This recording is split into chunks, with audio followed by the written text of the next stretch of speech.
नित्यं गीयतां गीयतां मुदा चिन्त्यतां चिन्त्यतां भक्त्याश्चैतन्यश्चरितामृतम् ॐ वन्दे श्रीकृष्णचैतन्यं कृष्णभावामृतं हि यः आस्वाद्वास्वादयन् भक्तान् प्रेमदीक्षामशिक्षयत्।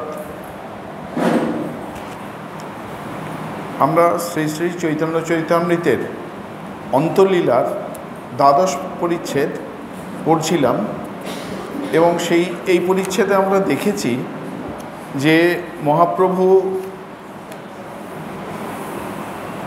মহাপ্রভুর কাছে প্রত্যেক বছর ভক্তেরা রথযাত্রার সময় পুরীতে যেতেন গৌড় থেকে। এইবারেও ভক্তরা এসছেন এবং এইবারে ভক্তদের আগমনের বিশেষত্ব হচ্ছে অনেক ভক্ত সস্ত্রীক এসছেন।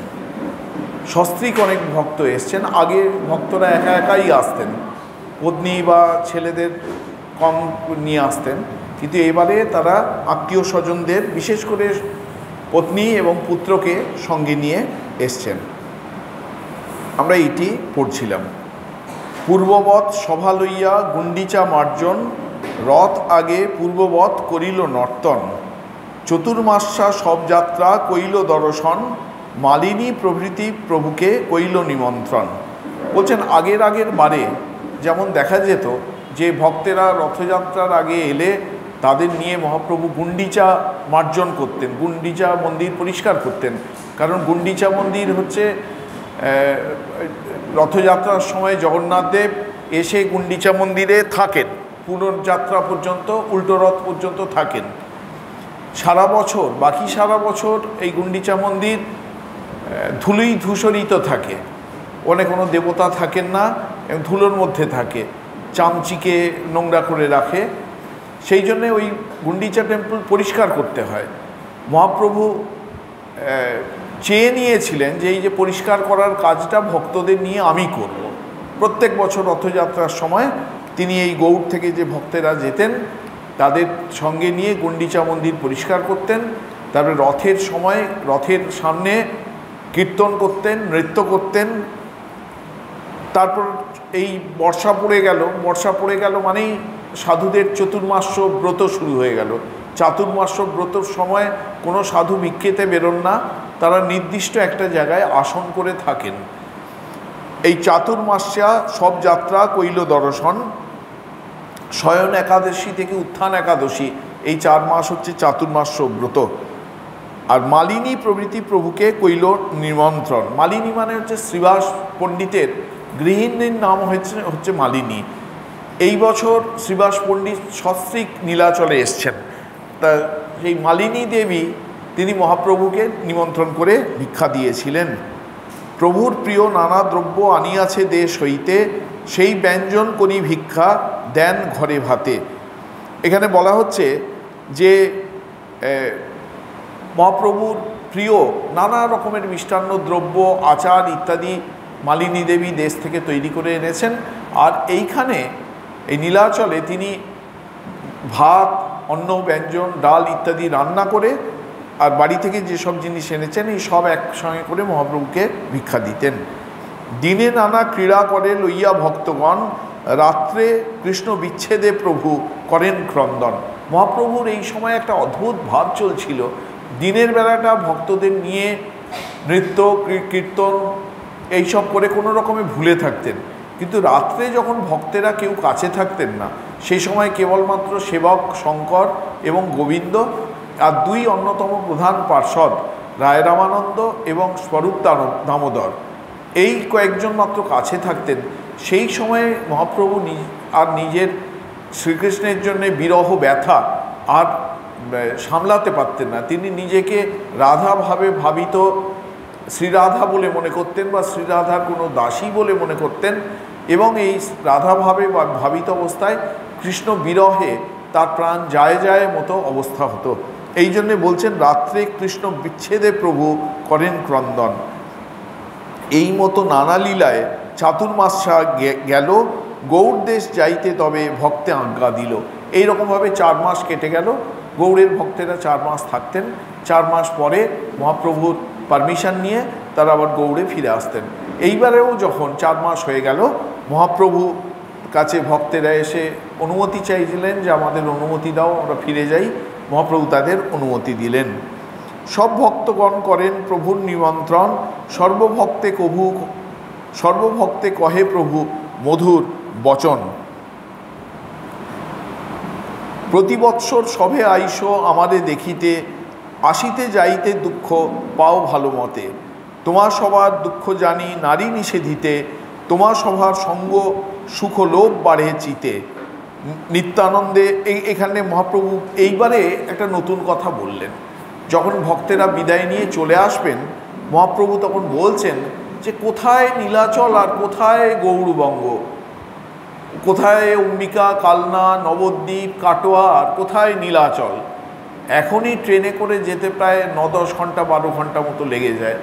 আর পায়ে হেঁটে যাওয়া, তো ওরা তো তখন গরুর গাড়িতে পর্যন্ত নয়, পায়ে হেঁটে যাওয়া কয়েক মাস মানে লেগে যেত, প্রায় 1.5 মাস মতো লেগে যেত পায়ে হেঁটে, 1.5 মাস 2 মাস লেগে যেত পুরী যেতে। শর্টকাট পথ ছিল জঙ্গলের মধ্য দিয়ে।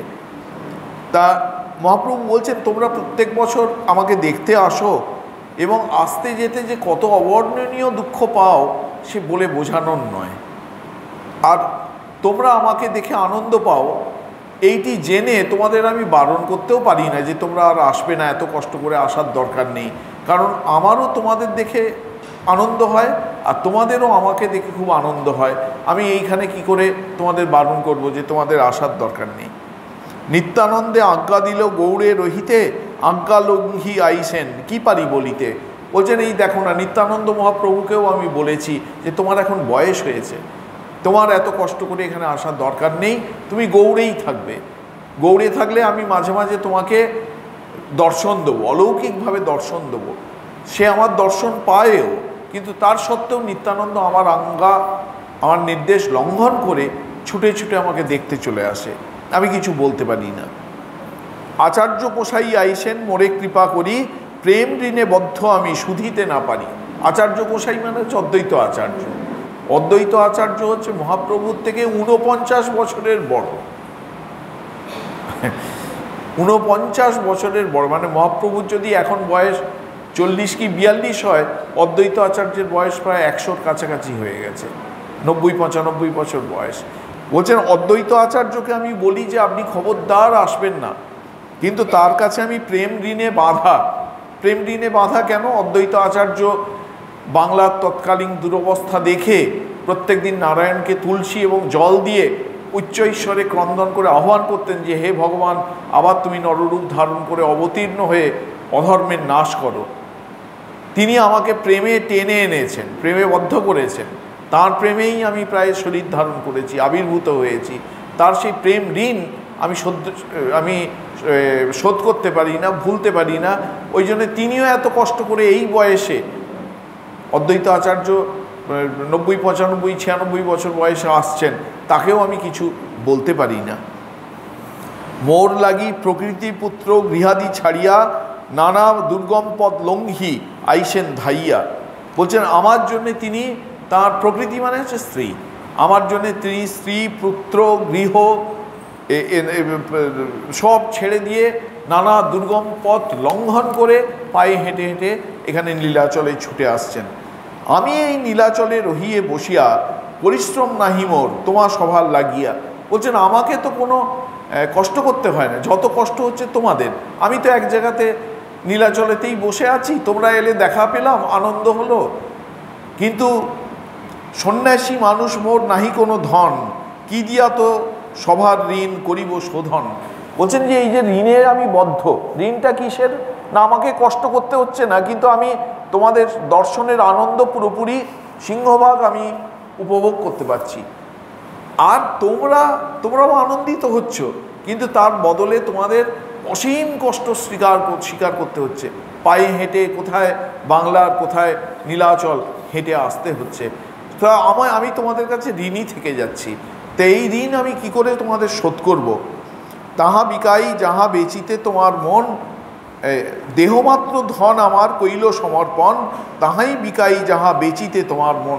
বলছেন আমার আর দেহ, আমি সন্ন্যাসী মানুষ, তোমাদের ঋণ শোধ করবার সামর্থ্য আমার নেই। আমার শরীরটাই একমাত্র সম্বল, এই শরীর দিয়ে আমি নর্তন কীর্তন তোমাদের আলিঙ্গন করছি, এইটিই আমার একমাত্র তোমাদের দেওয়ার আছে, আর আমার ঋণ শোধের কোনো উপায় নেই। তা মহাপ্রভুর এই কথা শুনে গৌড়ের ভক্তদের মন একেবারে দ্রবীভূত হয়ে গেল। প্রভুর বচনে সভা দ্রবীভূত মন অঝোর নয়নে সভে করেন ক্রন্দন। অঝোর নয়নে সব তারা কাঁদতে শুরু করলেন। প্রভু সবার গলা ধরি করেন রোদন, কাঁদিতে কাঁদিতে সভায় কইল আলিঙ্গন। তিনি কাঁদতে কাঁদতে সকলকে আলিঙ্গন করতে লাগলেন। সবাই রহিল, কেহ চলিতে নারিল, আরও দিন 5-7 এই মতে গেল। বলছে মহাপ্রভু তাদের এমন প্রেমের বাঁধনে বেঁধেছেন যে ওরা যাবে বলে তৈরি হয়ে মহাপ্রভুর সঙ্গে দেখা করতে এসছে, কিন্তু এই কান্না কাটি মহাপ্রভু জড়িয়ে ধরলেন, কেউ আর নীলাচল ত্যাগ করে ফিরে আসতে পারলেন না। আরও 5-7 দিন মহাপ্রভুর সঙ্গে তারা থেকে গেলেন। হয়তো এটি মহাপ্রভুরও অভিপ্রেত ছিল। অদ্বৈত অবধূত কিছু কহে প্রভুর পায়, সহজে তোমার গুণে জগৎ বিকায়, আর তাতে বান্ধ হইছে কৃপা বাক্য ডোরে, তোমা ছাড়ি কে কথা যাইবারে পারে। অদ্বৈত মহাপ্রভু তিনি একটুখানি এদের মধ্যে অনেক সিনিয়র আর অনেক বিচক্ষণ মানুষ। তিনি দেখছেন এইরকম করে চলতে থাকলে আর কারোর গৌড়ে ফিরে আসা হবে না। এদিকে তো সকলেরই ঘর সংসার আছে, বিশেষ করে অদ্বৈত আচার্য সেই সময় খুব সমৃদ্ধ গৃহস্থ একজন, প্রায় জমিদার বলা চলে। তার মানে বিরাট সমৃদ্ধি ছিল, তার ঐশ্বর্যের সমৃদ্ধি ছিল। সেই সব ফেলে রেখে চলে এসছেন, 4 মাস অলরেডি চলে গেছে। তা তিনি শেষকালে বলছেন অদ্বৈত অবধূত কিছু কহে প্রভুর পায়। আর অদ্বৈত আর অবধূত মানে হচ্ছে নিত্যানন্দ মহাপ্রভু। এই দুজনে মিলে যুক্তি করলেন যে এরম করলে তো আর আমাদের গৌড়ে ফেরা হবে না, এবার মহাপ্রভুকে বলতে হবে। ওরা মহাপ্রভুকে গিয়ে বললেন যে তোমার গুণ এমন যে সহজেই ভক্ত তোমার পায়ে নিজেকে বিকিয়ে দেন, আর ওই রকমভাবে তুমি প্রেমের বন্ধনে সকলকে বেঁধে ফেলো। সেই বন্ধন ছেড়ে বন্ধনকে অস্বীকার করে চলে যাওয়ার সামর্থ্য কারণ নেই যদি তুমি না কৃপা করে সেই বন্ধন দশা একটুখানি লুজ করো, মানে একটু শিথিল যদি তুমি না করো, কারোর এখান থেকে যাওয়ার কোনো ক্ষমতা থাকবে না। তাদের ঘর দোর সংসার সব ভেসে চলে যাবে গৌড়ে। তুমি না ছাড়লে কে যেতে পারে? মহাপ্রভু বুঝলেন ইঙ্গিতটা, না মানে ওরা চাইছেন যে মহাপ্রভুর ছেড়ে দিন, ভক্তেরা গৌড়ে ফিরে আসুক। তবে মহাপ্রভু সভাকারে প্রবোধিয়া সভারে বিদায় দিল সুস্থির হইয়া। মহাপ্রভু তখন তার আবেগ ইমোশন অনেক কন্ট্রোল করলেন, সকলকে খুব সুস্থ স্বাভাবিক বিচক্ষণতার সঙ্গে বিদায় দিলেন। নিত্যানন্দে কহেন তুমি নাই বারবার, তথাই আমার সঙ্গ হইব তোমার। নিত্যানন্দ মহাপ্রভুকে আবার বললেন তুমি বারবার এরকম কষ্ট করে এত দূরে আসবে না, আমি তোমাকে অদৃশ্যভাবে দর্শন দেবো, তুমি একমাত্র আমার দর্শন পাবে, আর কেউ আমার দর্শন পাবে না। আমি গিয়ে ওই খড়দতে তোমাকে আমি দর্শন দিয়ে আসব। চলিলা সব ভক্তগণ রোদন করিয়া, মহাপ্রভু রহিলা ঘরে বিষণ্ণ হইয়া। সব ভক্তরা নীলাচল ছেড়ে হাঁটতে শুরু করলেন, মহাপ্রভু নিজের ঘরে বিষণ্ণ মনে বসে রইলেন। নিজ কৃপা গুণে প্রভু বান্ধিল সভারে, মহাপ্রভুর কৃপা ঋণ কে শুধিতে পারে। যারে জয়িছে না চায় প্রভু স্বতন্ত্র ঈশ্বর, তাতে তাহা ছাড়িলোক যায় দেশান্তর। কাষ্ঠের পুতলি যেন কুহকে না চায়, ঈশ্বর চরিত্র কিছু বুঝানো না যায়। মহাপ্রভুর কথা বলা হচ্ছে যে মহাপ্রভুই হচ্ছেন প্রকৃত চালক, তিনি ভক্তদের যেন অন্তরে বসে অন্তর্যামী রূপে তাদের পরিচালনা করছেন। বাকি সব ভক্তরা হচ্ছে যেন কাঠের পুতুল, কাঠের পুতুলকে সেই কালো সুতো দিয়ে অদৃশ্যের থেকে যারা পুতুল নাচ করে তারা নাচাতে থাকে। সেরকম এই ভক্তেরও দশা তাই, মানে মহাপ্রভু যেমন চাইবেন তারা সেই মতো আচরণ করবে, তারা যেন কাঠের পুতুলের মতো, মহাপ্রভুর হাতের পুতুল। পূর্ববর্ষ জগদানন্দ আই দেখি পারে, প্রভু আজ্ঞা লইয়া আইল নদিয়া নগরে। আগের বছর জগদানন্দ একজন খুব অন্তরঙ্গ পার্ষদ, তিনি এই যখন নীলাচলে এসেছিলেন, নীলাচল থেকে যখন ফিরে যেতেন মহাপ্রভু এই জগদানন্দের উপর ভার দিতেন। তুমি আই মানে হচ্ছে সচিমাতা, মহাপ্রভুর মা, তাকে এখানে আই বলা হচ্ছে যে মহাপ্রভু এই সচিমাতাকে জগদানন্দের হাত দিয়ে জগন্নাথের প্রসাদী কাপড়, জগন্নাথের প্রসাদী প্রসাদ সমস্ত পাঠাতেন এবং বলতেন যে মাকে গিয়ে আমার হয়ে সাষ্টাঙ্গ প্রণাম করবে এবং বলবে যে এই সব জিনিস আমি পাঠিয়েছি, তিনি যেন এগুলি গ্রহণ করেন। মাকে বলবে তিনি যেন আমার জন্য ভাবনা না করেন, আমি খুব ভালো আছি নীলাচলে, এই সংবাদগুলি দেবে। প্রভু আজ্ঞা লইয়া আইল নদিয়া নগরে। আগের বছরে জগদানন্দ তিনি মহাপ্রভুর আজ্ঞা নিয়ে নদিয়ায় নবদ্বীপে এসে সচিমাতার সঙ্গে দেখা করেছিলেন। আইর চরণ যাই করিলা বন্দন, জগন্নাথের প্রসাদ বস্ত্র কইল নিবেদন, প্রভুর নাম করি মাতাকে দণ্ডবৎ কইলা, প্রভুর বিনীত স্তুতি মাতাকে কহিলা। আগের বছর জগদানন্দ এসে ওই মহাপ্রভু যে কাপড়, জগন্নাথের প্রসাদী কাপড় পাঠিয়েছিলেন, প্রসাদ পাঠিয়েছিলেন, সব মাকে দিলেন এবং মহাপ্রভুর হয়ে সচিমাতাকে সাষ্টাঙ্গ প্রণাম করলেন এবং মহাপ্রভু যে সচিমাতার খোঁজখবর করেছেন, তিনি ভালো আছেন, এই সব সংবাদ জানালেন। জগদানন্দ পাইয়া মাতা আনন্দিত মনে, তেহ প্রভুর কথা শুনে, তেহ প্রভুর কথা কহে শুনে রাত্রি দিনে। জগদানন্দকে পেয়ে সচিমাতা অত্যন্ত আনন্দিত হয়েছিলেন, মহাপ্রভুর কত কথা তিনি জিজ্ঞেস করলেন, শুনে খুব আনন্দিত হলেন। জগদানন্দ কহে, মাতা কোনো কোনো দিনে তোমার এথা আসি প্রভু করেন ভোজনে, ভোজন করিয়া কহে আনন্দিত হইয়া, মাতাজি খাওয়াইলেক আকণ্ঠ পুরিয়া। এইটি একটা মহাপ্রভুর অদ্ভুত একটি লীলা। বলছেন যে মা আমাকে তো মহাপ্রভু বললেন তিনি প্রায়ই তোমার এখানে আসেন, তুমি তাকে রান্না করে খাওয়াও, মহাপ্রভু আকণ্ঠ খেয়ে ফিরে যান, খুব আনন্দ পান। মহাপ্রভু আছেন কিন্তু নীলাচলে, কিন্তু তিনি অদৃশ্যভাবে যেন তোমার কাছে এসে খেয়ে যান, তুমি জানতেও পারো না। আমি যাই ভোজন করি মাতা নাহি জানে, সাক্ষাৎ আমি খাই তেহ স্বপ্ন করি মানে। মহাপ্রভু আমাকে বলেছেন, বলছে যে আমি সত্যি সত্যি গিয়ে মায়ের হাতের রান্না খেয়ে আসি, মা মনে করে আমি বোধহয় স্বপ্ন দেখেছি, স্বপ্নে রান্না করেছি, স্বপ্নে নিমাই আমার এসে খেয়ে গেছে, এসব সত্যি নয়। ওই জন্য বলছেন আমি যাই ভোজন করি মাতা নাহি জানে। মহাপ্রভু বলছেন যে আমি গিয়ে খেয়ে আসি, মা জানতে পারে না। সাক্ষাৎ আমি খাই তেহ স্বপ্ন করি মানে, মা মনে করে আমি বোধহয় স্বপ্ন দেখলাম। মাতা কহে কবু রান্ধ উত্তম ব্যঞ্জন, নিমাই ইহা খায় ইচ্ছা হয় মোর মন, পাছে জ্ঞান হয় মুই দেখিনু স্বপন, পুনঃ না দেখিয়া মোর ঝরয়ে নয়ন। এইসব বলছেন যে যে নিমাই সচিমাতা মাঝে মাঝে বলেন যে এইটা রাঁধতে আমার ইচ্ছা হচ্ছে, নিমাই এইটা খেতে খুব ভালোবাসে, ওইটা রাঁধতে আমার ইচ্ছা হচ্ছে, নিমাই ওইটা আমার খেতে খুব ভালোবাসে। আবার পরে সচিমাতা বলেন এ সব স্বপ্নের ভুলে কি দেখছি কে জানে, সত্যি সত্যি কি আর নিমাই খেয়ে যাচ্ছে। এই মতো জগদানন্দ সচিমাতা শোনে চৈতন্যের সুখ কথা কহে রাত্রি দিনে। এইভাবে মহাপ্রভুর কথা জগদানন্দ এবং সচিমাতা অনেকক্ষণ ধরে আলোচনা করলেন। নদিয়ার ভক্তগণ সভারে মিলিলা, জগদানন্দে পাইয়া সবে আনন্দিত হইলা, আচার্য মিলিতে তবে গেলা জগদানন্দ, জগদানন্দ পাইয়া আচার্য হইল আনন্দ। নদিয়ার সব ভক্তগণকে দেখা করে, ভক্তগণের সঙ্গে দেখা করে জগদানন্দ গেলেন এতে শান্তিপুরে অদ্বৈত আচার্যর সঙ্গে দেখা করতে, এবং তাকে পেয়ে অদ্বৈত আচার্য খুব আনন্দিত হলেন। বাসুদেব মুরারিগুপ্ত জগদানন্দ পাইয়া আনন্দে রাখিলেন ঘরে, না দেন ছাড়িয়া।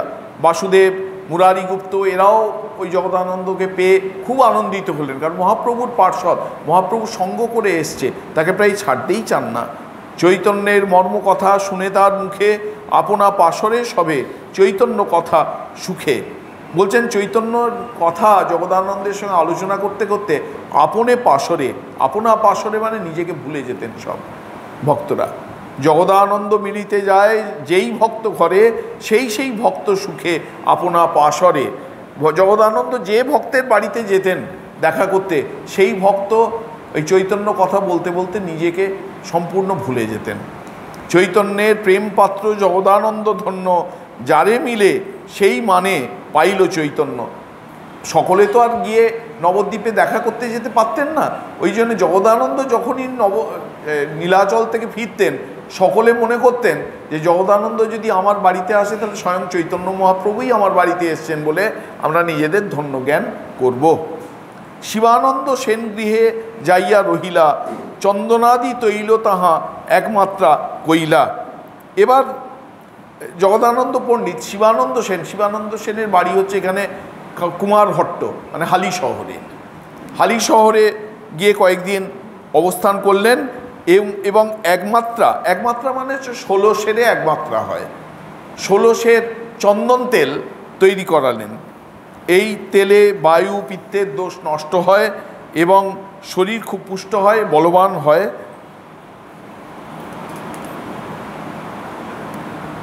কারণ এই শিবানন্দ সেন আর জগদানন্দ মনে করতেন যে মহাপ্রভুর জন্য খুব সুগন্ধি বলবর্ধক তেল পাঠালে ভালো, কারণ তিনি অনেক নর্তন কীর্তন করেন, অনেক উপবাস করেন, শরীরের ক্ষয় হয়, সেই ক্ষয় রোধ করবার জন্যে তার শরীরটাকে ভালো রাখা দরকার, ম্যাসাজ করা দরকার। ওরা এই যুক্তি করে উত্তম সুগন্ধি তেল তৈরি করলেন 16 সের।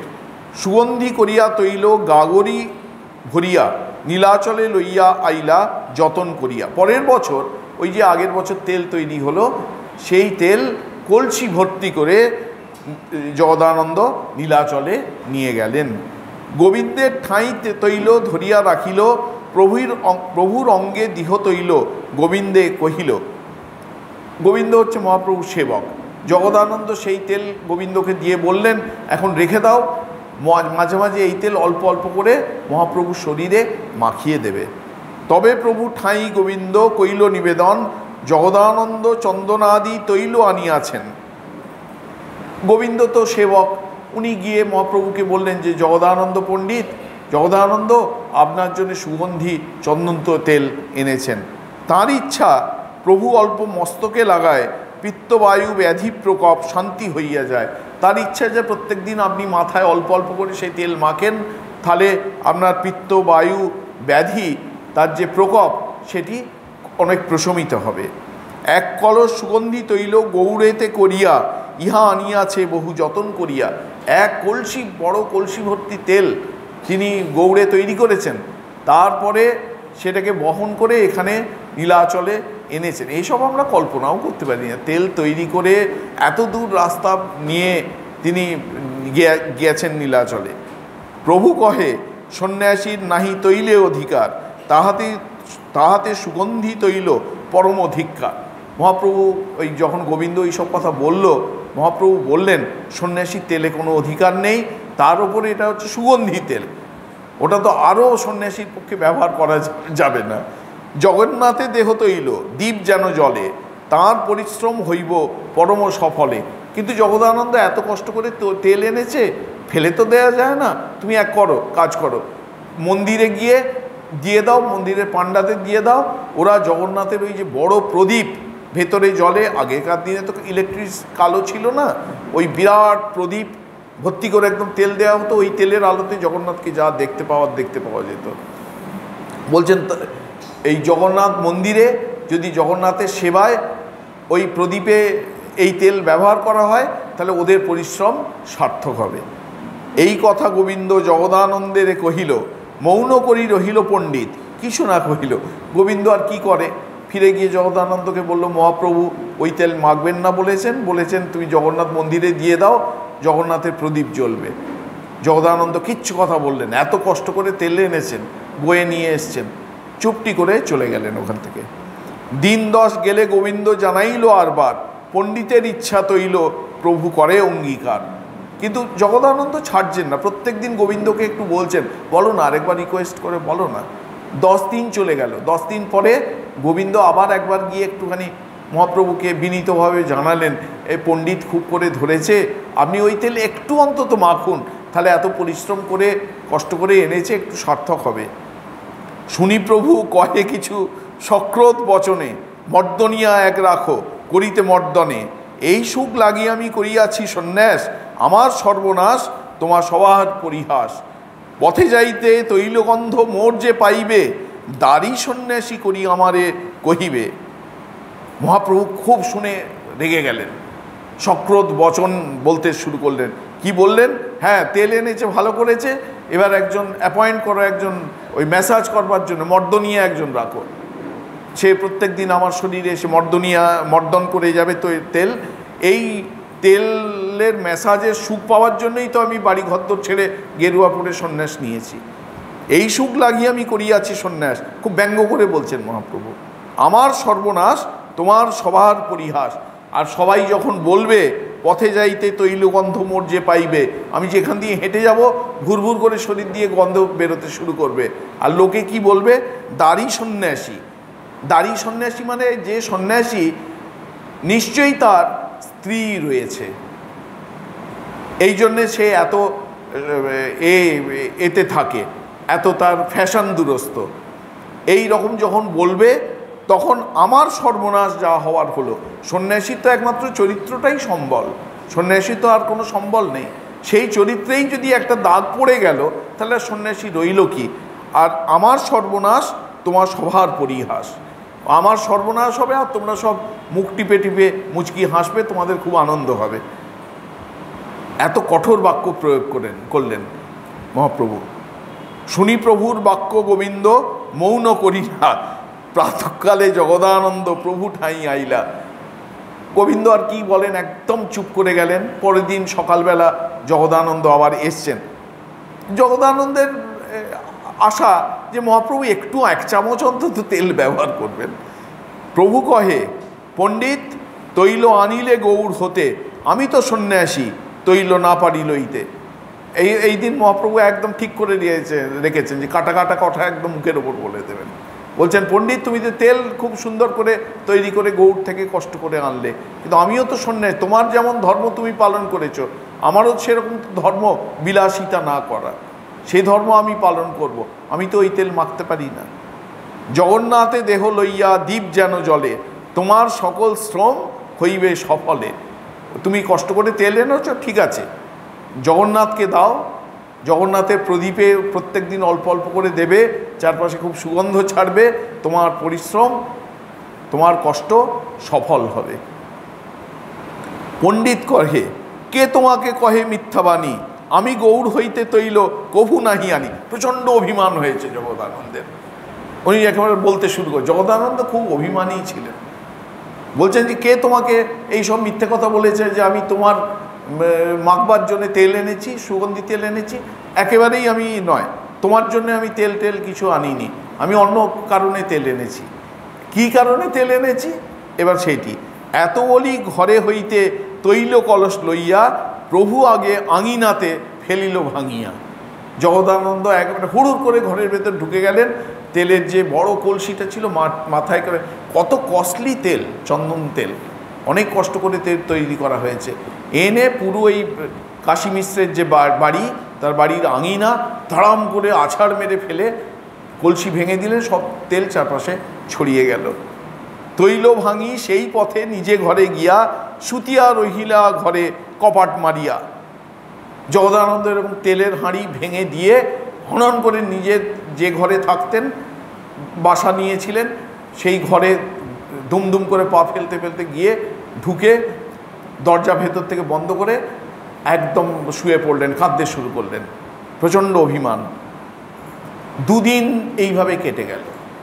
মহাপ্রভু গোবিন্দকে দিয়ে, শঙ্করকে দিয়ে পাঠিয়েছেন, গিয়ে দেখো এ উঠল কিনা, জগদানন্দ খেলো কিনা, দরজা খুলল কিনা। দুদিন কোনো সাড়া শব্দ নেই। তৃতীয় দিবসে প্রভু তাঁর দ্বারে যাইয়া, উঠো পণ্ডিত করি কহেন ডাকিয়া। তৃতীয় দিনে মহাপ্রভু নিজে চলে গেছেন তার বাড়িতে, গিয়ে দরজার বাড়ি থেকে টকটক করে কড়া নাড়ছেন আর মুখে বলছেন, পণ্ডিত ওঠো, আজি ভিক্ষা দিবে মোরে করিয়া রন্ধনে, মধ্যাহ্নে আসিব এবে যাই দর্শনে।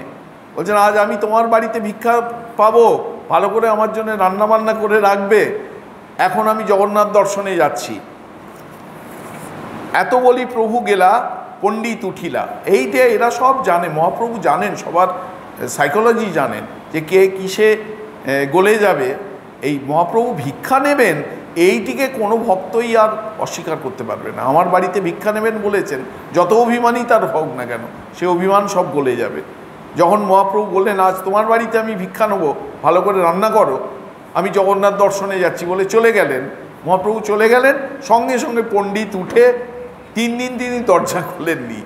আজকে তিনি উঠে এত বলি প্রভু গেলা পণ্ডিত উঠিলা, স্নান করি নানা ব্যঞ্জন রন্ধন করিলা, একবারে কোমর বেঁধে জগদানন্দ পণ্ডিত রান্না করতে শুরু করলেন নানা রকমের ব্যঞ্জন।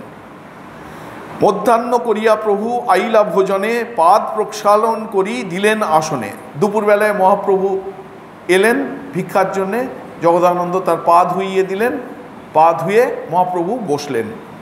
সঘৃত শালান্য কলা পাতে স্তূপ কইল, কলার ডোঙা ভরি ব্যঞ্জন চৌদিকে ধরিল, অন্ন ব্যঞ্জন উপরে দিল তুলসী মঞ্জরি, জগন্নাথের প্রসাদ পিঠা পানা আনি আগে ধরি।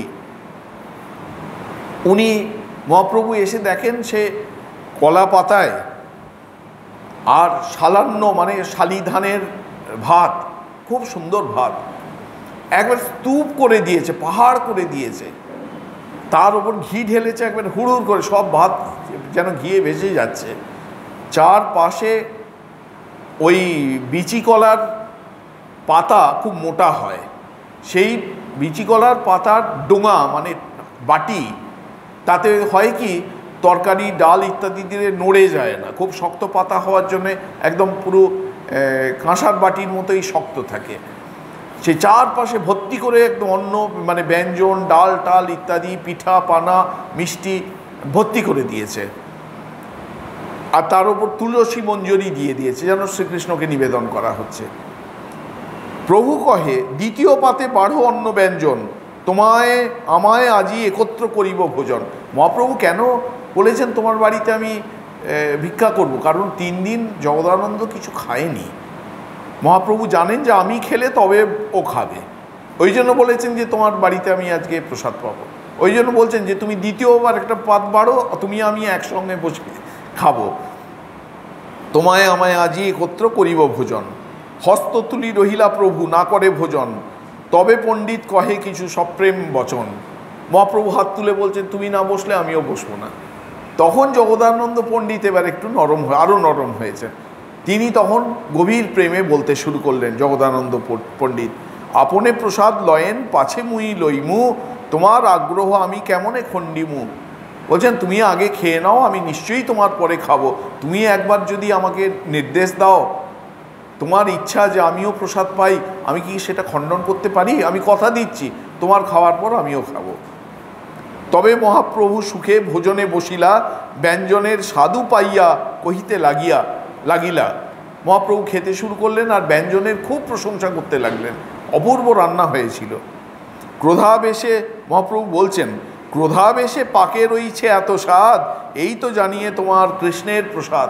বলছেন এত অপূর্ব স্বাদ কেন হয়েছে জানো? কারণ তুমি আমার প্রতি অত্যন্ত ক্রুদ্ধ হয়েছিলে। যখন খুব ভালোবাসার জনের ওপর ওই অভিমান হয়, সেই অভিমানের পরে যখন তিনি আমার সেবা করতে যান, সেই সেবার গাঢ়তা অনেক ইন্টেন্সিটি অনেক বেশি বেড়ে যায়। বলছে তুমি আমার উপর অভিমান করেছিলে তো, ওই জন্যে তার রান্না এত সুস্বাদু হয়েছে। এইটি জানবে কৃষ্ণের প্রসাদ, এইটি জানবে কৃষ্ণের অনুগ্রহ। আপনে খাইব কৃষ্ণ তাহার লাগিয়া, তোমার হস্তে পাক করায় উত্তম করিয়া। মহাপ্রভু যেন নিজ মুখেই বলছেন যে এই যে বসে খাচ্ছে স্বয়ং কৃষ্ণ বসে খাচ্ছে। বলছেন যে কৃষ্ণ স্বয়ং নিজে খাবেন কি না, মহাপ্রভুর বলার বাইরের ধ্বনিটা অন্য, যে এটি কৃষ্ণে নিবেদন করা হয়েছে, কৃষ্ণ নিজে খাবেন তো, ওই জন্য স্বয়ং তিনি তোমাকে দিয়ে উত্তম করে রান্না করিয়েছেন, ভালো করে রান্না করিয়েছেন। কিন্তু বলার অন্তর্নিহিত অর্থ হচ্ছে স্বয়ং কৃষ্ণ বসে তো এখানে খাচ্ছেন, তিনি খাবেন বলেই তিনি তোমাকে দিয়ে এত সুন্দর করে রান্না করিয়েছেন। ওইছে অমৃত অন্ন কৃষ্ণে করো সমর্পণ, তোমার ভাগ্যের সীমা কে করু বর্ণন। বলছেন তুমি এরকম শ্রীকৃষ্ণকে এত অপূর্ব সুন্দর সুখাদ্য নিবেদন করছো, তোমার ভাগ্যের কে সীমা নির্ণয় করতে পারে। পণ্ডিত কহে যে খাইবে সেই পাককর্তা, আমি সব কেবলমাত্র সামগ্রী আহর্তা। জগদানন্দ বলছেন যে আমি এখানে নেই কোথাও, সম্পূর্ণ নিজেকে বিলীন করে দেওয়া, নিজেকে অস্বীকার করা, আমার আমিত্ব বলে কিছু নেই। বলছেন যে যে খাবে অর্থাৎ কৃষ্ণ খাবে তিনি স্বয়ং রান্না করেছেন, আমি কেবলমাত্র যে চাল ডাল সবজি জোগাড় করে দিয়েছি এইমাত্র। পুনঃ পুনঃ পণ্ডিত নানা ব্যঞ্জন পরিবেশে, ভয়ে কিছু না বলেন প্রভু, খায়েন হরসে। একটা বাটি ফাঁক হচ্ছে, সঙ্গে সঙ্গে সেটা ভর্তি করে দিচ্ছেন। আবার জগদানন্দ পাছে রাগ করে, অভিমান করে, কিছু একটা কাণ্ড করে, মহাপ্রভু ভয়ে কিছু বলতে পারছেন না, যা দিচ্ছে তাই ভয়ে ভয়ে খেয়ে নিচ্ছেন। আগ্রহ করিয়া পণ্ডিত করাইল ভোজন, 8 দিন হইতে ভোজন হইল 10 গুণ। বলছেন এত জগদানন্দ করে করে খাওয়ালো মহাপ্রভুকে, তিনি স্বাভাবিকভাবে যা খেতেন তার 10 গুণ সেদিন বেশি খাওয়া হয়ে গেল। বারবার প্রভুর হয় উঠিবারে মন, পুনঃ সেই কালে পণ্ডিত পরিবেশে ব্যঞ্জন। মহাপ্রভু উঠতে যাচ্ছেন, সে জগদানন্দ আবার পাত ভর্তি করে দিচ্ছে, মহাপ্রভু উঠতে পারছেন না। কিছু বলিতে নারেন প্রভু, খায়েন সব ত্রাসে, না খাইলে জগদানন্দ করিবে উপবাসে। মহাপ্রভু সব খেয়ে নিচ্ছেন কেন? এই ভয়ে যে যদি হঠাৎ জগদানন্দ বলেন তাহলে আমিও খাবো না, এই ভয়ে মহাপ্রভু ত্রাসে, ভয়ঙ্কর ভয়ে সব খেয়ে নিচ্ছেন। মানে এত এইটি দেখানো হচ্ছে যে মহাপ্রভু এত ভক্ত বৎসল, তার ভক্ত বাৎসল্যের দিকটি দেখানোর জন্যে এই ঘটনা উল্লেখ করা হচ্ছে। তার সঙ্গে সন্ন্যাসের আদর্শও দেখিয়ে দেওয়া হলো। তবে প্রভু কহে করি বিনয়ে সম্মান, 10 গুণ খাওয়াইলে এবে করো সমাধান। শেষ পর্যন্ত মহাপ্রভু হাত জোর করে বলছেন অনেক হয়েছে, আর দিও না, এবার মরে যাব, এবার তুমি থামো। তবে মহাপ্রভু উঠি কইল আজমন, পণ্ডিতানি দিল মুখবাস, মাল্য চন্দন। বৈষ্ণব প্রথা হচ্ছে যে বৈষ্ণবদের খাওয়ানোর পর তারপর তাকে মালা পলাতে হয়, কপালে চন্দন দিতে হয়, রসবাস, কাবাব, চিনি ইত্যাদি দিতে হয় মুখশুদ্ধি হিসাবে।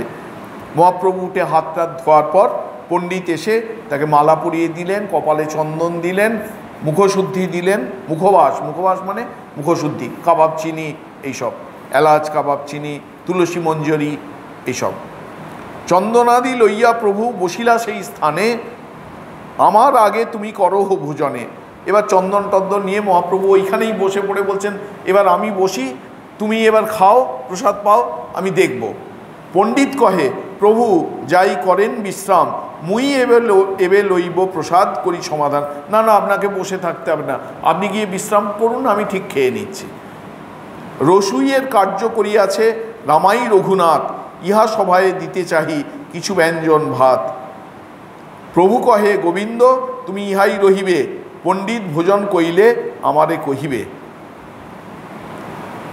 জগদানন্দ আরও বললেন যে বলছে তুমি চলে যাও, বিশ্রাম করো, আমি ঠিক খাবো। আর রামাই, রঘুনাথ এরা সব মহাপ্রভুর ভক্ত, বলছেন ওরাও এই রসুইয়ের কাজে, রান্নার কাজে আমাকে সাহায্য করেছে, তো ওরাও খাবে, আমি ওদের খাইয়ে আমি নিশ্চয়ই করে খাবো। মহাপ্রভু তার সেবক গোবিন্দকে বললেন তুমি এখান থেকে একদম নড়বে না।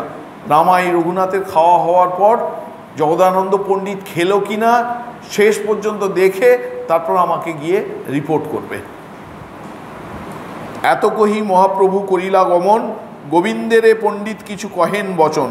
তুমি শীঘ্র যাই করো পাদ সংবহনে, কহিও পণ্ডিত এবে বসিলা ভোজনে। তোমারে প্রভুর শেষ রাখিব ধরিয়া, প্রভু নিদ্রা গেলে তুমি খাইও আসিয়া। এই মহাপ্রভুর আনন্দেই ভক্তদের আনন্দ।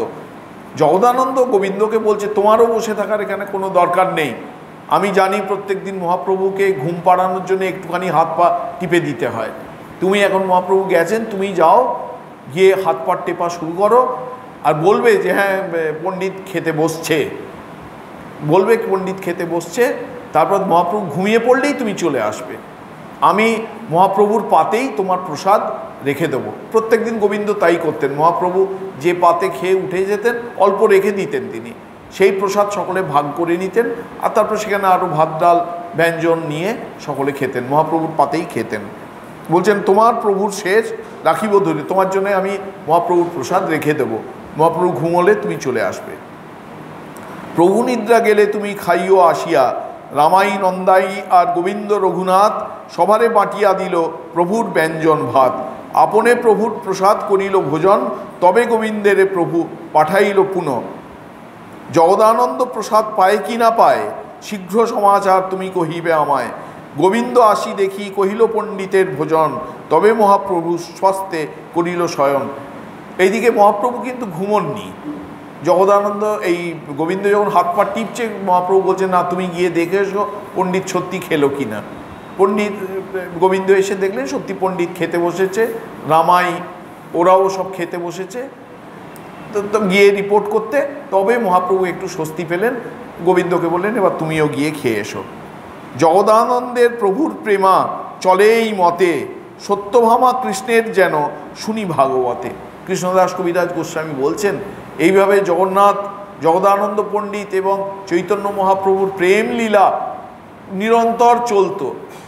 এরা যেন শ্রীকৃষ্ণের সঙ্গে সত্যভামার দ্বারকায় যে লীলা চলত, এই লীলা যেন তার সঙ্গে সমপর্যায়ে ভুক্ত, তার সঙ্গে তুলনীয়। কার সঙ্গে ভগবান এরম করে মান অভিমানের পালা, মান অভিমানের লীলা করতে থাকেন? বহিরঙ্গ গোষ্ঠীর কারোর কাছে সঙ্গে করেন না। যারা দূরের হাই হ্যালোর সম্পর্ক, তাদের সঙ্গে এরকম করে ভগবান লীলা করেন না। যারা তার অত্যন্ত অন্তরঙ্গ গোষ্ঠীর, খুব ক্লোজ সার্কেলের মানুষ, তাদের সঙ্গেই ভগবান এরকম লীলা করেন, যার সঙ্গে মান করা চলে, অভিমান করা চলে। সুতরাং জগদানন্দ সেই গোষ্ঠীর লোক যে ভগবানের উপর পর্যন্ত অভিমান, ক্রোধ এইসব দেখাতে পারে। সুতরাং জগদানন্দের সৌভাগ্যের কে করিব সীমা, জগদানন্দের সৌভাগ্যের তেহই উপমা। কৃষ্ণদাস কবিরাজ বলছেন সুতরাং জগদানন্দের সৌভাগ্যের সীমা নির্ণয় করা আমাদের সাধ্যের অতীত। কারণ তিনি হচ্ছেন এমন অন্তরঙ্গ গোষ্ঠীর লোক যিনি ভগবানের ওপর অভিমান, ক্রুদ্ধ হওয়া ইত্যাদি ভাব দেখাতে পারেন। সুতরাং তার সৌভাগ্যে তিনি নিজেই, জগদানন্দের উপমা কীরকম না, জগদানন্দ নিজেই তার নিজের উপমা। জগদানন্দের প্রেম বিবর্ত শুনে যেই জন, প্রেমের স্বরূপ জানে প্রায় প্রেম ধন। এখানে বিবর্তের অর্থ হচ্ছে বৈচিত্র্য। বলছেন জগদানন্দের প্রেম বিবর্ত এই যে কাহিনী, যে সব শুনবে প্রেমের স্বরূপ জানে প্রায় পায় প্রেম ধন। সে প্রেমের স্বরূপ সম্পর্কে কিছুটা অন্তত ধারণা করতে পারবে এবং ভগবানের প্রেম ধনের কিছু কিছু অন্তত অধিকারী হবে। শ্রীরূপ রঘুনাথ পদে যা রাস, চৈতন্য চরিতামৃত কহে কৃষ্ণদাস। এই শ্রীরূপ রঘুনাথ পদপ্রত্যাশী কৃষ্ণদাস কবিরাজ এই চৈতন্য চরিতামৃতর অন্তলীলার দ্বাদশ পরিচ্ছেদ এইভাবে বর্ণনা করলেন। এরপর আমরা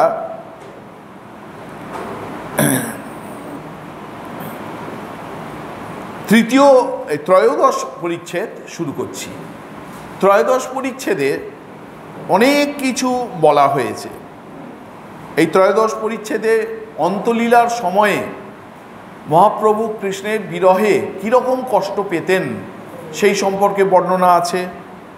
জগদানন্দকে মহাপ্রভু বৃন্দাবনে পাঠিয়েছিলেন, বৃন্দাবন দর্শন করতে পাঠিয়েছিলেন, সেই ঘটনার উল্লেখ আছে। বৃন্দাবনে শ্রীপাদ সনাতন গোস্বামী জগদানন্দের গৌর প্রীতি পরীক্ষা করেছিলেন, যে জগদানন্দ মহাপ্রভুকে কতটা ভালোবাসেন তার পরীক্ষা নিয়েছিলেন, রূপ সনাতন পরীক্ষা নিয়েছিলেন। সেই ঘটনার বর্ণনা আছে।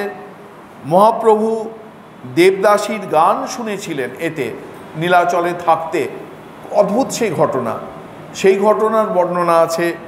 আর রঘুনাথ ভট্টের প্রতি মহাপ্রভু কৃপা করেছিলেন। রঘুনাথ ভট্ট হচ্ছেন ষড়গোস্বামীর অন্যতম। ষড়গোস্বামী হচ্ছেন রূপ সনাতন, শ্রীজীব, রঘুনাথ দাস, রঘুনাথ ভট্ট আর জয়রূপ সনাতন ভট্ট রঘুনাথ, শ্রীজীব গোপাল ভট্ট, দাস রঘুনাথ, এই ছয় গোসাই। এই ছয়জনের মধ্যে রঘুনাথ ভট্ট হচ্ছেন অন্যতম। এই রঘুনাথ ভট্টের প্রতি মহাপ্রভু কী করে কৃপা করেছিলেন সেই ঘটনার বর্ণনা, অনেকগুলি ঘটনার বর্ণনা এই ত্রয়োদশ পরিচ্ছেদে আছে।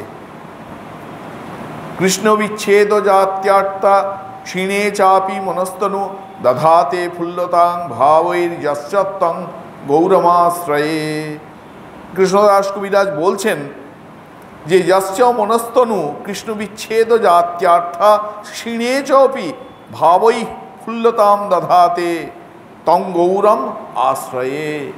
বলছেন যার মন এবং দেহ মনস্তনু, যার শরীর এবং মন কৃষ্ণ বিচ্ছেদ ও যাত্যার্থা, কৃষ্ণ বিচ্ছেদ বিরহে, কৃষ্ণের বিচ্ছেদজনিত বিরহে ক্ষীণে চপি, ক্ষীণ হয়ে গেলেও, মলিন হয়ে গেলেও ভাবই ফুল্লতাং দধাতে, কিন্তু যখন বাইরে যখন তার মনে হচ্ছে আমি কৃষ্ণের থেকে অনেক দূরে, কৃষ্ণের বিরহে কাতর, তখন তার শরীর মন অত্যন্ত ক্ষীণ হয়ে যাচ্ছে, কৃশদশা প্রাপ্ত হচ্ছে। কিন্তু যখন মহাপ্রভু অন্তরে সেই কৃষ্ণের সান্নিধ্য সামীপ্য অনুভব করছেন, তখন সেটি যেন আনন্দে উৎফুল্ল হয়ে যাচ্ছে। যে শরীর মন অত্যন্ত কৃশ মলিন হয়ে গিয়েছিল, সেই শরীর মন প্রফুল্ল ভাব ধারণ করে। সেই গৌরচন্দ্রকে গৌরম আশ্রয়ে, তং গৌরম আশ্রয়ে, সেই গৌরচন্দ্রের আমি শরণাগত হচ্ছি। এইভাবে মঙ্গলাচরণ করলেন। জয় জয় শ্রীচৈতন্য, জয় নিত্যানন্দ, জয়াদ্বৈত চন্দ্র জয় গৌর ভক্তবৃন্দ। এই চৈতন্য মহাপ্রভুর জয় ঘোষণা করা হলো, নিত্যানন্দ মহাপ্রভুর জয় ঘোষণা করা হলো, অদ্বৈত আচার্যের জয় ঘোষণা করা হলো এবং সকল গৌর ভক্তবৃন্দের জয় ঘোষণা করা হলো। হেনমতে মহাপ্রভু জগদানন্দ সঙ্গে নানা মতে আস্বাদয়ে প্রেমের তরঙ্গে কৃষ্ণের বিচ্ছেদ দুঃখে ক্ষীণ মন কায় ভাবাবেশে তবু কভু প্রফুল্লিত হয়। বলছেন এইভাবে আগের অধ্যায়েই বলা হয়েছে যে জগদানন্দের সঙ্গে নানা মান অভিমানের পালা চলছিল, নানাভাবে প্রেম আস্বাদন করে চলেছিলেন মহাপ্রভু, কিন্তু কৃষ্ণের বিচ্ছেদ দুঃখে তার শরীর মন অত্যন্ত কৃশ হয়ে যাচ্ছিল, ক্ষীণকায় হয়ে যাচ্ছিল। আবার যখন অন্তরে তিনি কৃষ্ণের সান্নিধ্য সুখ অনুভব করছিলেন, তখন তার মন প্রফুল্ল হয়ে উঠছিল। মহাপ্রভু এই সময়ে কীরকম কঠোর জীবন যাপন করতেন তার কিছু বর্ণনা এখানে আছে। কলার সরলাতে শয়ন ক্ষীণ অতিকায়, সরলাতে হাড় লাগে ব্যথা লাগে গায়ে। বালিশ তোষক কিছু ব্যবহার করতেন না মহাপ্রভু, তাহলে কি ব্যবহার করতেন? ওই ভক্তরা, গোবিন্দ সে করত কি, কলা গাছের পাতা, সেই পাতা এরম করে ওই পাতলা পাতলা করে ছিঁড়ে ছিঁড়ে পাতা, তার কলার যে ওই কলা গাছের যে পাতার যে বোঁটা, সে বোঁটাটা খানিকটা নরম হয়, সে বোঁটাটাকে পাতলা পাতলা করে ছিঁড়ে শুকোলে খানিকটা স্পঞ্জের মতো ব্যবহার করা যায়, সেটাকে বলে কলার সরলা বলে ওটাকে। তা মধ্যবর্তী ডগা একটু শুকনো হয়ে গেলে একটু নরম মতো হয়। ওই মহাপ্রভুর গেরুয়ার তলায় এই কলার সরলা লম্বা লম্বা করে পেতে দেওয়া হতো, যাতে ওটা তোষকের মতো কাজ করে। আর ওই কলার সরলাই একটু উঁচু করে দেওয়া হয়েছিল যে বালিশের কাজ হবে বলে। কলার সরলাতে শয়ন ক্ষীণ অতিকায়, কিন্তু মহাপ্রভু তখন এতই ক্ষীণকায় হয়ে গিয়েছিলেন কৃষ্ণের বিরহ দশায় যে তার গায়ে মাংস চর্বি বলে প্রায় কিছু ছিল না, অত্যন্ত ক্ষীণকায় হয়ে গিয়েছিলেন, হাড় সর্বস্ব। তাতে ওই মাটির ওপর, পাথরের ওপর কলার সরলার বিছানা, তাতে সরলাতে হাড় লাগে ব্যথা লাগে গায়ে, তাতেও মহাপ্রভুর ওই নরম বোধ কিছুতেই হতো না, তার হাড়ে খুব কষ্ট হতো, হাড় ওই পাথরে লাগতো আর খুব কষ্ট হতো তার। দেখি সব ভক্তগণের মহা দুঃখ হইল, সহিতে না রে জগদানন্দ উপায় সৃজিল। ভক্তগণ দেখে খুব কষ্ট পেলেন যে মহাপ্রভু ওই হাড় সর্বস্ব, অস্থি সর্বস্ব হয়ে গেছেন, আর ওই প্রায় মাটিতে শয়ন করছেন, কয়েকটা কলার সরলা পেতে দেয়া হয়েছে, গেরুয়া তার উপর পাতা। জগদানন্দ সবসময় জগদানন্দের এই যে মহাপ্রভুর কিসে একটু আরও আরাম হয়, একটু আনন্দ হয়। জগদানন্দ একটা উপায় বার করলেন, কি না, সূক্ষ্ম বস্ত্র আনি গৈরিক দিয়া রাঙাইলা, শিমুলির তুলা দিয়া তাহা ভরাইলা। খুব পাতলা সূক্ষ্ম বস্ত্র, ওই সিল্কের কাপড় আনলেন, আর তার ভেতরে শিমুল তুলোও খুব সূক্ষ্ম হয়, মানে খুব পাতলা যদি সেলাই করে দেওয়া হয় মনে হবে যেন কাপড়ই পাতা আছে, তার ভেতরে যে তুলো আছে ওটা বোঝা যাবে না। উনি ওই রকম করে শিমুল তুলো ভেতরে দিয়ে ওপরে সিল্কের কাপড় দিয়ে খুব পাতলা একটা তোষক মতো করলেন। শিমুলির তুলা দিয়া তাহা ভরাইলা, এক তুলি গান্ডু গোবিন্দের হাতে দিল, প্রভুকে সহাইয়া ইহায় তাহাকে কহিল। শিমুলির তুলা এই দিয়ে তো যে তোষক করা হলো, গান্ডু মানে হচ্ছে বালিশ, মানে ওরকম করে একটা বালিশও দেওয়া হলো একটুখানি পাতলা মতো ভেতরে তুলো দিয়ে, আর তোষকও খুব পাতলা, মনে হবে যেন কাপড়ই রয়েছে, কিন্তু আসলে সেটা তোষক, পাতলা তোষক দিয়ে গোবিন্দের হাতে দিয়ে বললেন এটাই প্রভুকে শোয়াবে, একদম ওই কলার সরলার উপর শুতে দেবে না। স্বরূপ গোসাইকে কহে জগদানন্দ, আজ আপনি যাইয়া প্রভুকে, স্বরূপ গোসাইকে কহে জগদানন্দ, আজ আপনি যাইয়া প্রভুকে করাইহ শয়ন, শয়নের কালে স্বরূপ তাহাই রহিলা, তালিগান্ডু দেখি প্রভু ক্রোধাবিষ্ট হইলা। স্বরূপ গোস্বামীকে জগদানন্দ বললেন যে আপনাকে তো মহাপ্রভু খুব স্নেহ করেন, আপনি আজকে মহাপ্রভু যখন শোবেন তখন আপনি কাছে কাছে থাকবেন, আপনি কোনো রকমে বুঝিয়ে টুঝিয়ে যে এটাই কিচ্ছু নেই, এতে বিলাসিতার কিচ্ছু নেই, জাস্ট একটা গেরুয়া কাপড়, এই রং করে গেরুয়া রং করে একটা কাপড়ই দেওয়া হয়েছে, কাপড়ের ওপর শুতে আপনি তো আপত্তির কী আছে, এরকম করে বুঝিয়ে টুঝিয়ে এটাকে ব্যবহার যাতে করেন সেই ব্যবস্থা করবেন। কিন্তু আর শয়নের সময় স্বরূপ দামোদর ওখানে বসেছিলেন, তালিকাণ্ডু দেখি প্রভু ক্রোধাবিষ্ট হইলা, কিন্তু ওইসব দেখে মহাপ্রভু যা বোঝার বুঝে নিয়েছেন, খুব রেগে গেছেন। গোবিন্দেরে পুছে ইহা করাইল কোন জন, জগদানন্দের নাম শুনি সংকোচ হইল মন। জিজ্ঞেস করছেন, বলছে এইসব আবার কে এখানে এনে দিল? তখন গোবিন্দ বললেন যে জগদানন্দ পণ্ডিত পাঠিয়েছেন। এবার জগদানন্দ আগে রাগ করে তেলের ভাঁড় ভেঙে ফেলেছিলেন, খাওয়া দাওয়া বন্ধ করে দিয়েছিলেন। যখন বললেন যে জগদানন্দ পাঠিয়েছে, মহাপ্রভু একটু যেন নরম মতো হলেন, একটু সংকুচিত হলেন। গোবিন্দেরে কহি সেই তুলি দূর কইল, কলার সরলার উপর শয়ন করিল। কিন্তু একটু নরম হলে হবে কি, মুখে কিছু বললেন না, বললেন যে ওটাকে তুলে দাও, ওটাকে তুলে দিয়ে কলার সরলায় যেমন শুতেন সেই রকমভাবেই কলার সরলার উপর শুয়ে পড়লেন। স্বরূপ কহে তোমার ইচ্ছা কি কহিতে পারি, শয্যা উপেক্ষিলে পণ্ডিত দুঃখ পাবে ভারী।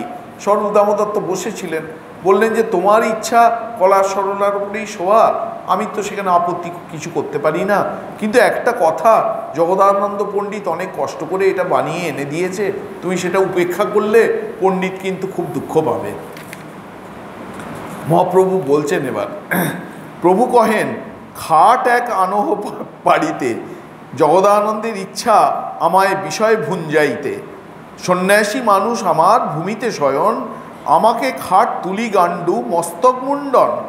স্বরূপ গোসাই আসি পণ্ডিতে কহিলা, শুনি জগদানন্দ মনে মহা দুঃখ পাইলা। মহাপ্রভু বলতে লাগলেন, বলছেন যে হ্যাঁ জগদানন্দকে বলো একটা খাটও এনে দিতে। জগদানন্দের ইচ্ছা যে আমি খুব সন্ন্যাস পরিত্যাগ করে বিষয়ভোগী ঘোর বিষয়ী হয়ে উঠি, আমি সন্ন্যাসী মানুষ, আমার মাটিতে শোয়ার কথা, মাটিতে শয়ন, ভূমিতে শয়ন, আর আমাকে সে কিনা এই তোষক বালিশ, এই তোষক বালিশ ব্যবহার করবার জন্য আমি মস্তক মুন্ডন করে সন্ন্যাসী হয়েছি, আমাকে খাট তুলি গান্ডু মস্তক মুন্ডন। সব কথা স্বরূপ দামোদর বাইরে জগদানন্দ দাঁড়িয়েছিলেন, এসে সব রিপোর্ট করলেন যে মহাপ্রভু কিচ্ছু ব্যবহার করেননি আর এই সব বলেছেন। শুনে জগদানন্দ আবার মনে অত্যন্ত দুঃখ পেলেন।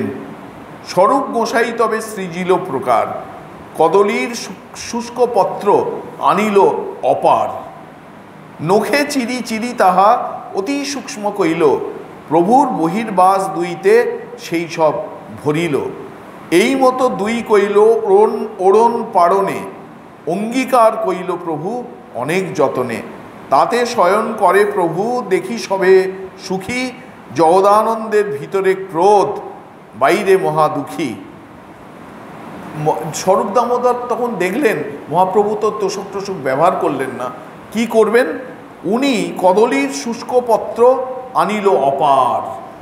ওই কলা গাছের পাতা শুকিয়ে গেছে, অপার মানে হচ্ছে অনেক, অনেক কলা পাতা চারপাশে ঘুরে ঘুরে কলা গাছের পাতা কোথায় শুকিয়ে গেছে সব শুকনো পাতা আনলেন। তারপরে নখ দিয়ে চিড়ে চিড়ে চিড়ে চিড়ে সেই পাতা সব কাটলেন এবং সেই পাতা কেটে ওই মহাপ্রভুর ব্যবহৃত বহির্বাস দুপাশে চারপাশে তিন পাশে সেলাই করে দিয়ে, যেমন করে তুলো দিয়ে তোষক ভরা হয় সেরকম ওই শুকনো কলা পাতা দিয়ে ভরে ভরে ভরে ভরে মোটা করে ওই কলা পাতার তোষক, শুকনো কলা পাতার তোষক তৈরি করলেন। এই মতো দুই কইল ওড়ন পাড়নে। সম্ভবত এই ওড়না শব্দ উত্তরীয় থেকে উত্তর ওড়না বলা হচ্ছে, আর পাড়ন মানে পাতবার জিনিস, মানে তোষক, মানে এ খুব সম্ভবত এই রকম করে তিনি একটা তোষক তৈরি করলেন শুকনো কলা পাতা দিয়ে। তারপরে মহাপ্রভুকে অনেক করে বোঝালেন যে এখানে বিলাসের কোনো সামগ্রী নেই, এখানে তুলো নেই, সিল্কের কাপড় নেই, তোমারই ব্যবহৃত কাপড়, তার ভেতর আমি শুকনো কলা পাতাকে কেটে কেটে ছিঁড়ে ছিঁড়ে ভরে দিয়েছি। এটা ব্যবহার করতে তো তোমার গাছতলায় শোয়ার কথা, গাছতলায় কত শুকনো পাতা পড়ে থাকে, তুমি ভাবো না যেন শুকনো ওই গাছতলায় শুকনো পাতার ওপর শুয়ে আছে। মহাপ্রভু তখন সেইটিকে ব্যবহার করতে শুরু করলেন। তাতে মহাপ্রভু শয়ন করেছেন দেখে অ্যাটলিস্ট মানে ওই মাটিতে শোয়ার থেকে তো এটা ভালো। তাতে শয়ন করে প্রভু দেখি সবে সুখী, ভক্তরা অন্তত কিছুটা সুখী হলেন যে মহাপ্রভু কিছুটা অন্তত ব্যবহার করছেন।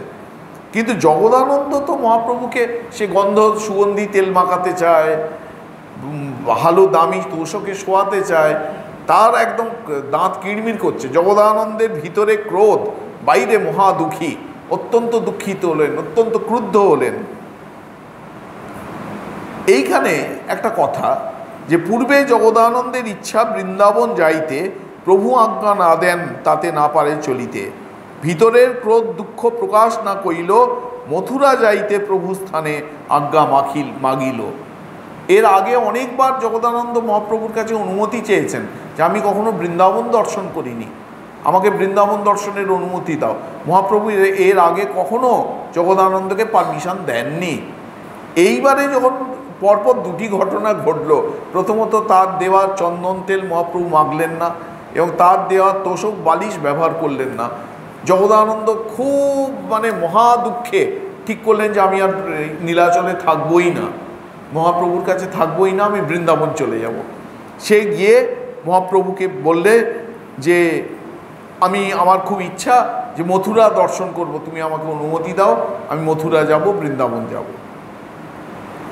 প্রভু কহে মথুরা যাবে আমায় ক্রোধ করি, আমায় দোষ লাগাইয়া তুমি হইব ভিখারি।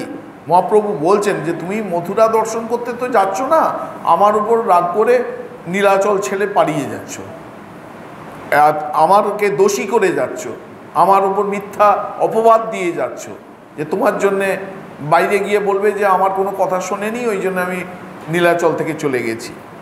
জগদানন্দ কহে প্রভুর ধরিয়া চরণ, পূর্ব হইতে ইচ্ছা মোর যাইতে বৃন্দাবন। জগদানন্দ তখন মহাপ্রভুর পা ধরে বলতে লাগলেন না না, আমার অনেক দিন ধরেই বৃন্দাবন যাওয়ার ইচ্ছা ছিল। আসলে হয় কি, ভক্তদের হয় ভক্ত যখন ভগবানকে ভালোবাসে তার মধ্যে একটা আসক্তির ভাবও এসে যায়, খুব একটা মানে তিনি আমার ভগবান, আমার সম্পত্তি, আমার কথা মতো তিনি উঠবেন চলবেন বসবেন, এরকম ভগবানকে আমি চালাবো, এরকম একটা ভাব আসে। তখন ভগবান করেন এমন একটা তাকে আঘাত দেন যে কিছুদিনের জন্য কাছ থেকে সরিয়ে দেন। আমরা যেমন দেখি যে রাজা মহারাজ তিনি ঠাকুরকে এত মানে ঠাকুরের মানস পুত্র, কোলের ছেলে, সেই রাজা মহারাজ যখন অন্য কোনো ভক্ত ঠাকুরের কাছে আসতেন বিরক্ত হতেন, ও কেন ঠাকুরের কাছে যাবে। তা সেই জন্য দেখা গেল যে ঠাকুরের ইচ্ছাতেই প্রায় দেখা যাচ্ছে কিছুদিনের জন্য রাজা মহারাজ তখন 1-2 মাসের জন্যে বা 6 মাসের জন্য, এমন মনে পড়ছে না, বৃন্দাবনে চলে গিয়েছিলেন। ঠাকুর কিন্তু খবর রাখতেন বৃন্দাবনে সে কী করছে না করছে, সমস্ত খবর রাখতেন। তা এখানেও দেখা যাচ্ছে, এটাও মহাপ্রভুর লীলা যে জগদানন্দকে তিনি বৃন্দাবন দর্শনও করাবেন, আর তার প্রতি জগদানন্দের যে একটা ঘোর আসক্তির ভাব তৈরি হয়েছে সেটাকেও তিনি নিবৃত্ত করবেন, সেটাকেও তিনি প্রশমিত করবেন। প্রভু আজ্ঞা নাহিতাতে না পারি যাইতে, এবে আজ্ঞা দেহ অবশ্য যাইব নিশ্চিতে। জগদানন্দ বলছেন, এর আগে আমি অনেকবার যাব করেছি, তুমি আমাকে পারমিশন দাওনি, এখন কিন্তু আমার বৃন্দাবন যাওয়ার খুব ইচ্ছা হচ্ছে, তুমি দয়া করে না করো না, আমাকে বৃন্দাবন দর্শনের অনুমতি দাও। প্রভু প্রীতে তাঁর গমন না করে অঙ্গীকার, দেহ প্রভুর ঠাঁই আজ্ঞা মাগে বারবার। মহাপ্রভু কিছুতেই পারমিশন দিচ্ছেন না। জগদানন্দ পণ্ডিত বারবার মহাপ্রভু পায়ে ধরে অনুমতি প্রার্থনা করছেন। স্বরূপ গোস্বামীর ঠাঁই পণ্ডিত কইল নিবেদন, পূর্ব হইতে বৃন্দাবন যাইতে মন মন। মহাপ্রভু বলছেন যে আমি তোমার কথা শুনছি না বলে তুমি রাগ করে চলে যাচ্ছ। আর জগদানন্দ পণ্ডিত বলছে, না না, এইসবের সঙ্গে আমার বৃন্দাবন যাওয়ার কোনো সম্পর্ক নেই, আগে থেকেই তো আমি বৃন্দাবন যাব করছিলাম, তুমি আমাকে যেতে দাওনি, ওই জন্য আমি আবার তোমার অনুমতি প্রার্থনা করছি। তখন জগদানন্দ স্বরূপ দামোদরকে গিয়ে বললেন, উনি তো কিছুতেই আমাকে বৃন্দাবন যাওয়ার পারমিশন দিচ্ছেন না, তুমি গিয়ে বোঝাও যাতে উনি আমাকে বৃন্দাবন যাওয়ার অনুমতি দেন। প্রভু আজ্ঞা বিনে তাহা যাইতে না পারি, এবে আজ্ঞা দেন, এবে আজ্ঞা না দেন মোরে ক্রোধে যায় বলি। বলছেন যে মহাপ্রভু আমাকে অনুমতি না দিলে আমি নীলাচল ছেড়ে তার কাছ ছেড়ে যেতেও পারি না, আর এখন যখন গিয়ে আমি অনুমতি প্রার্থনা করছি উনি বারবার বলছেন তুমি রাগ করে চলে যাচ্ছ। আমি আদৌ রাগ করে যাচ্ছি না, বৃন্দাবন যাওয়ার ইচ্ছা আমার অনেকদিন আগে থেকেই ছিল। সহজেই মোর তাহা যাইতে মন হয়, প্রভু আজ্ঞা লইয়া দেহ করিয়া বিনয়। তবে স্বরূপ গোসাই কহে প্রভুর চরণে, জগদানন্দের ইচ্ছা বড় যাইতে বৃন্দাবনে। তোমার ঠাই আজ্ঞা হোম আগে বারবার, আজ্ঞা দেহ মথুরা দেখি আইসে একবার। আই দেখিতে জইছে গৌর দেশে যায়, তৈছে একবার বৃন্দাবন দেখি আয়। স্বরূপ দামোদর তখন মহাপ্রভুকে গিয়ে বললেন যে ও অনেক দিন ধরে বারবার বলছে বৃন্দাবন যাব, যেমন ওকে তুমি মাঝে মাঝে তোমার মায়ের কাছে পাঠাও, সচিমাতার কাছে, সেরকমই তুমি ধরে নাও না, এবারে তুমিই ওকে বৃন্দাবনে পাঠাচ্ছ, জগদানন্দকে বৃন্দাবনে পাঠাচ্ছ, তোমার হয়ে বৃন্দাবন দর্শন করতে অনুমতি দিচ্ছ। স্বরূপ গোস্বামীর বলে প্রভু আজ্ঞা দিল, জগদানন্দে বলাইয়া তাঁরে শিক্ষাইল। স্বরূপ দামোদর যখন এরকমভাবে মহাপ্রভুকে বোঝালেন, তখন মহাপ্রভু জগদানন্দকে বৃন্দাবনে যাওয়ার অনুমতি দিলেন এবং জগদানন্দকে ডেকে পাঠালেন। ওং নিরঞ্জনং নিত্যম অনন্তরূপম ভক্তানুকম্পাধৃত বিগ্রহং বৈ ঈশাবতারম পরমেশমিড্যম রামকৃষ্ণম শিরসা নমামহ।